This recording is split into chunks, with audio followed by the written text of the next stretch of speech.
नमस्कार, आदाब, praise the Lord. Divine institute channel में आपका फिर से स्वागत है। कैसे हैं आप?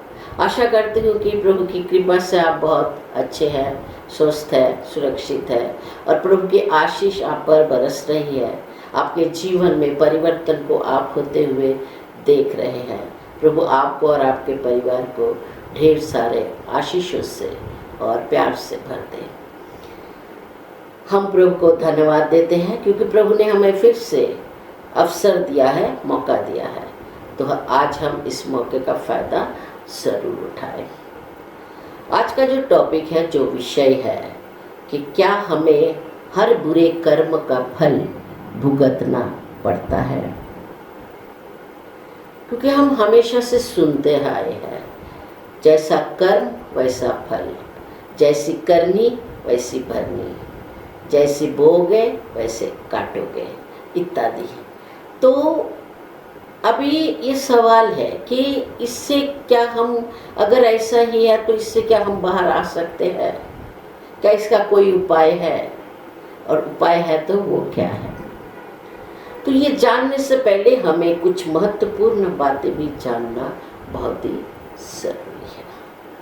और एक बात है कि जब भी मैं बाइबल से पढ़ती हूँ तो कई लोगों के मन में आता है, अरे ये तो हमारा ग्रंथ नहीं है। मगर जब सुनते हैं, पढ़ते हैं तो उन्हें समझ में आता है कि अरे ये जो कुछ भी बता रहे हैं ये तो इस ग्रंथ में भी है। सारे ग्रंथ में एक ही बात बताई गई है और एक दूसरे से रिलेटेड है। ऐसे भी बहुत सारे बड़े बड़े लेखक अपने किताबों में बाइबल की पंक्तियों का उल्लेख किया है। आपने भी शायद पढ़ा होगा। तो आज का जो विषय है उसे जानने से पहले हमें कुछ बात जानना ज़रूरी है। देखिए, परमेश्वर ने अपने पुत्र को संसार में भेजा। यीशु क्रिस्त मरे, वो सिर्फ मेरे लिए या कोई विशेष संप्रदाय के लिए नहीं मरे, वो इस दुनिया के लिए मरे, इस दुनिया के लिए अपना जीवन दे दिया। और आप भी इस दुनिया का एक हिस्सा है। तो आइए हम बाइबल से पढ़ते हैं।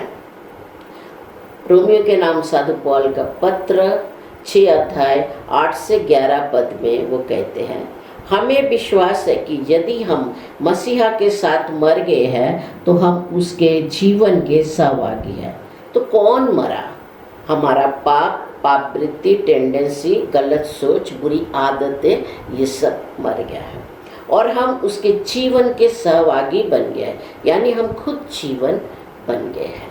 9 पद में कहते हैं, क्योंकि हम जानते हैं कि मसीहा मृत्यु में से जी उठने के बाद फिर कभी नहीं मरेंगे। अब मृत्यु का उन पर कोई अधिकार नहीं।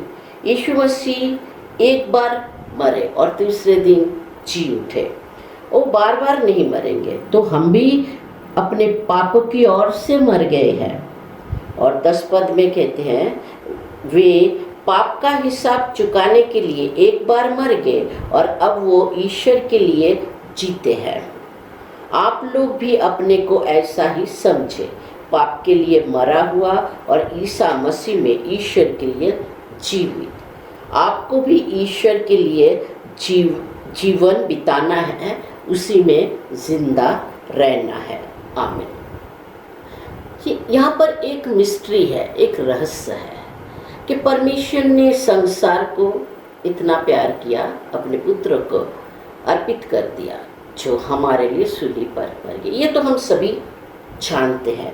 मगर रहस्य ये है, यहाँ जो रहस्य है वो ये है कि वो हम प्रभु यीशु मसीह के साथ साथ हम भी मर गए, जी उठे और पुनरुत्थान किया।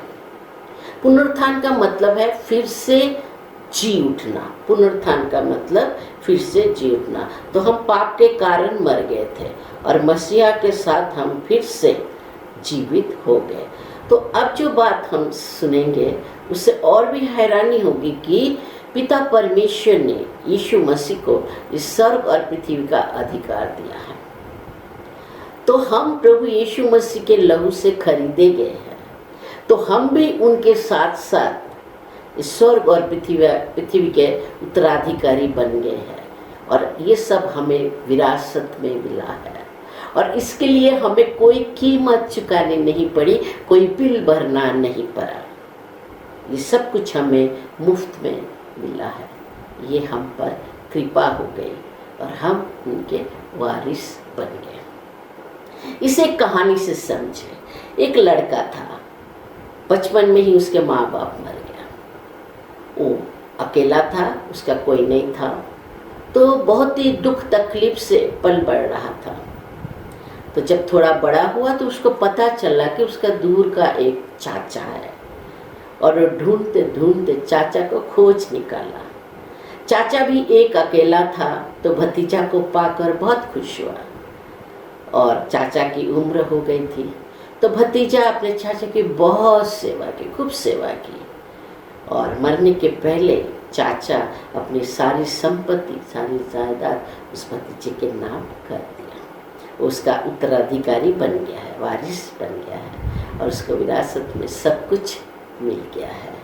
वो पूरी धन संपत्ति का मालिक बना, अमीर बना और लोग उसे देखकर कहते थे कि काश हमें भी ऐसा कोई चाचा मिलता तो हमारा भाग्य खुल जाता। साथियों, हमें ऐसा चाचा भले ही ना मिले, मगर हमें एक ऐसा बाप मिला है जो इस स्वर्ग और पृथ्वी का मालिक है। इस पूरे ब्रह्मांड उसी का है और हम उसके उत्तराधिकारी हैं और इसी हिसाब से ये स्वर्ग और पृथ्वी हमारा है, हमारे अधिकार में है। तो हम कह सकते हैं कि ये पृथ्वी मेरा है, मैं यहाँ शान से राजा की तरह जीऊँगा और स्वर्ग मेरा उत्तराधिकारी है क्योंकि परमेश्वर मेरा पिता है, मैं उसका संतान हूँ। तो ऐसे कहने से अंदर से एक अच्छी फीलिंग आती है ना। तो आप तो सबसे अमीर है, आपके जैसा अमीर कौन है। साथियों, अभी बात ये है कि हमारा जो सवाल था, जो टॉपिक है आज का, मैं भूली नहीं हूँ कि क्या हमें हम जो बुरे कर्म करते हैं तो उसका सारे बुरे कर्मों का फल हमें भुगतना पड़ता है, ये लोगों का सवाल होता है। और अब मैंने जो बताया है ये इसलिए क्योंकि इसके साथ इसका जवाब जुड़ा हुआ है, इससे संबंधित है। तो अगर हम वो बात नहीं करते थे तो फिर ये समझ में नहीं आता था, क्योंकि उसके आधार पर ही इसका जवाब है।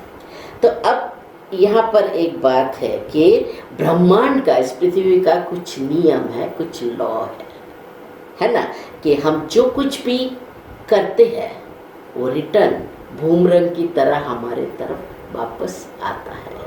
साथियों, बूमरंग एक ऐसा हथियार है कि जो व्यक्ति उसे फेंकता है पलटकर उसी की तरफ वापस आता है। जैसे अगर आप दीवार पर बॉल फेंकते हैं तो तेजी से आपके तरफ रिटर्न आता है। तो ये नियम है, ये लॉ है। तो क्या हमें सारे बुरे कर्मों का फल भुगतना पड़ेगा? क्या वो सब कुछ हमारे तरफ रिटर्न आएगा? तो इसका जो जवाब है उसका जवाब हाँ भी है और ना भी है। हाँ इसलिए है क्योंकि इस दुनिया का, इस कुदरत का कानून है, एक नियम है, एक लॉ है जो सबके लिए बराबर है। तो अगर कोई ऊंची इमारत से नीचे छलांग लगाता है तो वो ज़मीन से टकराता है, उसकी हड्डियाँ टूटेगी, वो अपाहिज हो जाएगा या तो ऊपर चला जाएगा। आप मोबाइल कभी ऊपर से गिराते नहीं, आपको पता है कि वो नीचे गिरेगा। ये गुरुत्वाकर्षण का नियम है। ऐसा कोई नहीं कह सकता कि मैं तो धार्मिक हो, 2 वक्त प्रार्थना करता हूँ, सुबह शाम मेरा प्रेयर चलता है, तो आप ऊपर से मोबाइल डालेंगे, फेंकेंगे तो वो हवा में नहीं तैरेगा, क्योंकि जो नियम है वो सबके लिए लागू होता है, सबके लिए वो नियम एक ही है। यहाँ पर ये हो गया, ये बात हो गई। पर अब जो मैं बताने जा रही हूँ कि ना, भुगतना नहीं पड़ेगा। तो ये गौर से सुनिए, ये महत्वपूर्ण बात है। 90% लोगों को ये पता नहीं है, अगर पता भी है तो वो करते नहीं हैं। तो वो ये है कि अगर आप पश्चाताप करते हैं, पाप स्वीकार करते हैं, आपको अपनी गलती का एहसास होता है, रियलाइज़ होता है, आप प्रभु के पास लौट आते हैं, उससे क्षमा मांगते हैं और आप पाप करना छोड़ देते हैं, तो हो सकता है कि प्रभु आपकी सज़ा कम कर दे। ऐसा हो सकता है ना? ज़रूर हो सकता है। या फिर आपने आग में हाथ डाला, आपका हाथ जल गया, ये लॉ है, इसमें आग का कोई दोष नहीं है। तो हो सकता है परमेश्वर आपके हाथ में मरहम लगा दे ताकि आपका घाव जल्दी भर जाए, आप ठीक हो जाए, क्योंकि प्रभु आपसे बहुत प्यार करता है। वो आपको गले लगाएगा, आपको गले लगाएगा। और ये उसी तरह हम बाइबल में पढ़ते हैं ना कि खोया हुआ लड़का, वो खोए हुए लड़के की तरह ही, जिसका बाप कहता है मेरे साथ आनंद मनाओ क्योंकि ये मेरा बेटा मर गया था और फिर से जी गया है, ये खो गया था और फिर मिल गया है। ये लड़का अपने बाप से जायदाद के बंटवारा लेकर कहीं चला गया था और सारी संपत्ति उसने गंवा दी और दर दर के ठोकरें खाई। जब उसे रियलाइज़ हुआ, उसे पश्चाताप हुआ, तो वो अपने बाप के पास लौट आया, उसे माफ़ी मांगा और उसके बाप ने बहुत बड़ा भोज का आयोजन किया, सारे गांव वालों को बुलाकर खाना खिलाया, आनंद मनाया। तो साथियों, जब आप या हम कोई भी, हम अपना मन परिवर्तन करते हैं, हम अच्छे इंसान बनते हैं, मन फिराते हैं, तो हमारे नाम से भी स्वर्ग में आनंद मनाया जाता है, पार्टी होती है और हमारे सिर पर ताज पहनाया जाता है। अगर आप एक खुशहाली जीवन जीना चाहते हैं, अगर आप चाहते हैं कि आपके नाम से स्वर्ग में आनंद मनाया जाए, अगर आप चाहते हैं कि आपके सिर पर गौरव का ताज पहनाया जाए, तो ये वीडियो, ये संदेश आपके लिए है। चाहे आप कोई भी हो, कैसे भी हो, आप लकी हैं। तो हमेशा आप खुश रहिए, मुस्कुराते रहिए, प्रभु में बने रहिए, प्रार्थना कीजिए और इस वीडियो को लाइक, शेयर और सब्सक्राइब ज़रूर करें और कमेंट में आप बताएं कि आपको कैसा लगा। इसी विचार के साथ मैं हूँ अंजलि मंडल, आपसे फिर से मिलेंगे। तब तक के लिए इजाज़त दीजिए। धन्यवाद, शुक्रिया, जय मसीह की।